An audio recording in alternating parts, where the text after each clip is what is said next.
So guys, are we jumping on the hashtag cancel Vegito train? Because if we are jumping on that train, I'm ready to jump on with you guys. Unless you want to watch the entire video first. You want to watch the entire video first before you make your judgment. Let's go ahead and get started. Roll it.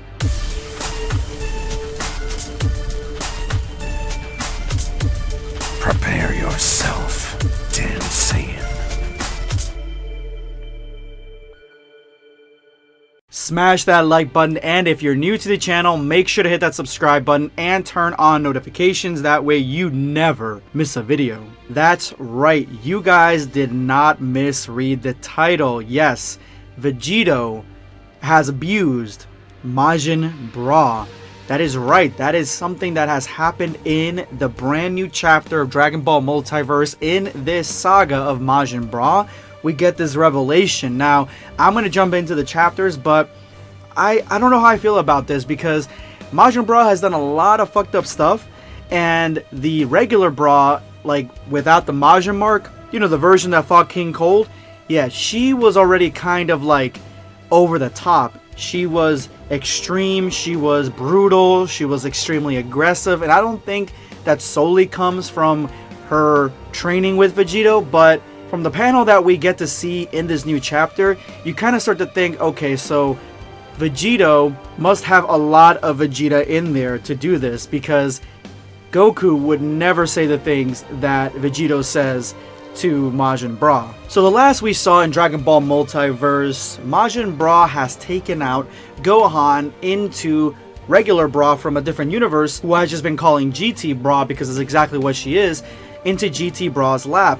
And so Majin Bra started going on a whole tirade as how she is the most powerful, she is the strongest, she did it, she defeated everybody, and then GT Bra starts snapping on her, and this is the panel that we get. This is the panel that we left off on, actually. You are worthless, and this is what makes Majin Bra completely snap. She teleports, as has been her signature move, right in front of GT Bra, and she calls her a weakling without power, that her face disgusts her, which makes sense. I mean, it is, they have the same face, and that she's just so ashamed that she can't fight, and she doesn't even know how to transform, because GT Bra doesn't know how to transform into Super Saiyan or anything. But GT Bra is done with her bullshit, and she says, "Me, I'm clean. Have you seen yourself? You're being manipulated by Babidi. You don't even have an ounce of pride. You're literally a slave to a worm. Even Dad, at least, didn't obey him." And that is true.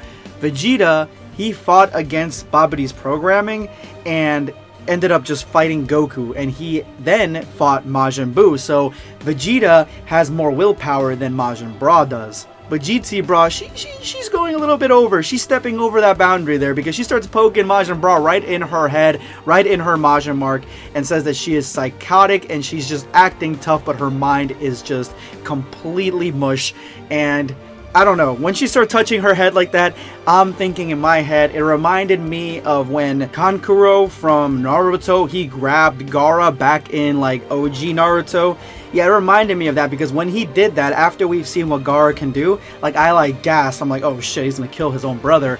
And he just threatened him, but that was kind of the thought that was going through my head. Like, how can you grab this guy who's got a sand protection, a sand shield around him? And that's kind of what I see here, because like, she's poking her in the head. I'm like, oh my god, she's gonna cut you in half, man. She's been murdering everybody in the arena. She is the big bad. And Majin Bra's like, this insolent little shit, she really believes that she's better than me, really?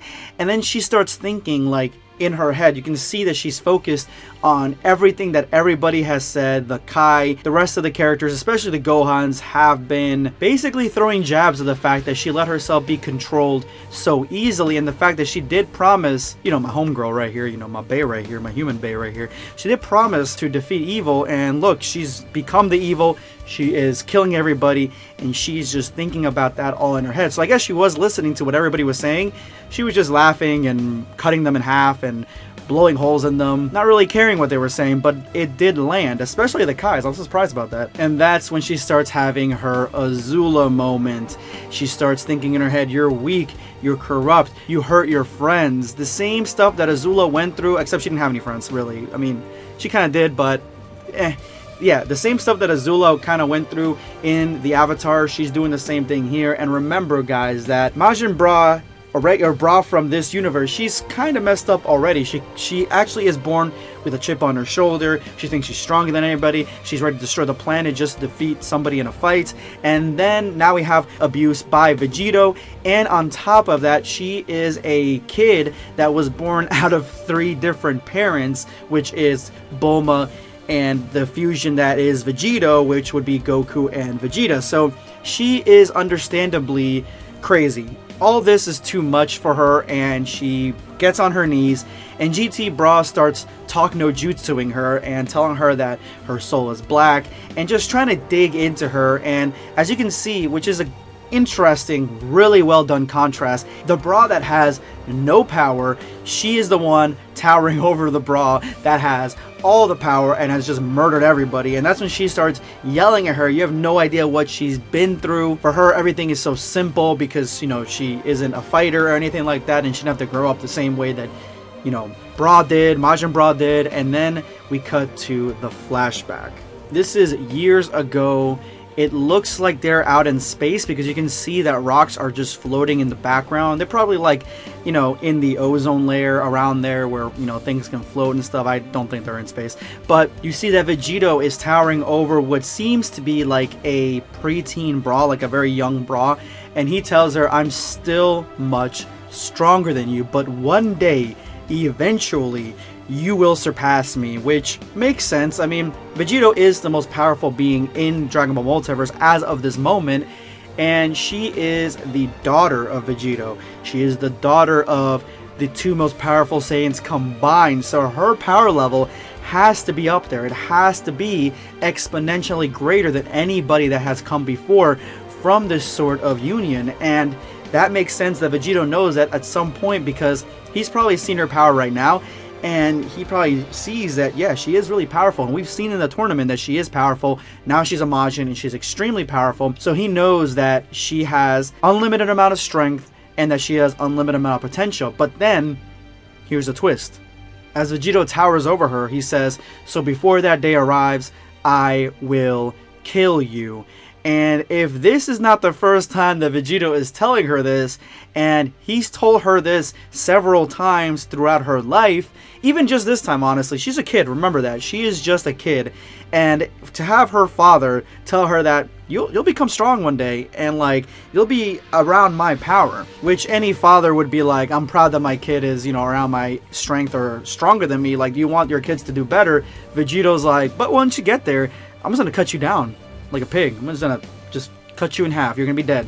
I will kill you. Which honestly, now thinking about it, that we got this flashback, it makes sense as to what may happen. It may foreshadow what may happen in the future of this manga, that Vegito's gonna come back and he's gonna be forced to kill her because, you know, she is so powerful and she has killed so many people. She is a bad guy now, so he's gonna be forced to kill her. So he was kind of like omniscient, like he knew what was gonna happen. And this is the mental, psychological abuse that Vegito has been putting on Majin Bra. And on top of this, and the way that she was born and her chip on her shoulder, everything has culminated, plus the Majin mark, to make her as crazy as she has been. Now I'm ready to say that I'm going to cancel Vegito, because you shouldn't be saying this to your kid, like, at all. And he doesn't know that she's going to become evil and then powerful. He just thinks that she's going to be really strong, but he wants to be the strongest in the universe. So that part of Vegeta that's part of him is coming out and saying, nah, I'm going to kill you before that happens. So yeah, man, cancel Vegito. Hashtag cancel Vegito. Yep. Personally, for me, I find him guilty, but it's up to you guys what you guys think. Honestly, they've done Majin Bra extremely well here. I know you guys are getting tired of this storyline, and, you know, a lot of people don't like her because she's just cutting down everybody, but her power, her motivation, everything seems to make sense in the way that she's portrayed as an evil villain and a very powerful warrior, where I can't find any faults. And the fact that she's crazy on top of that also makes sense to me. So let me know in the comments section below what you guys think. I'm going to leave the story off here.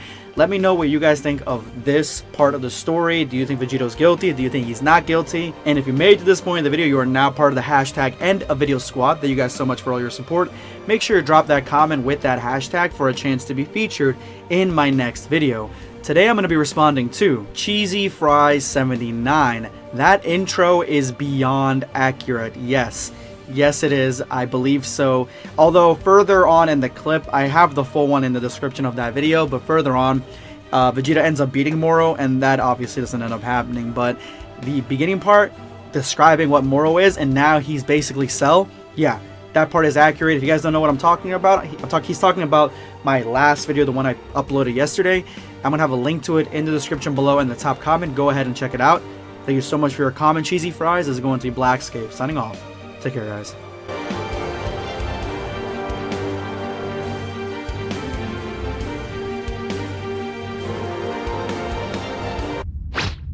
Subscribe for more content.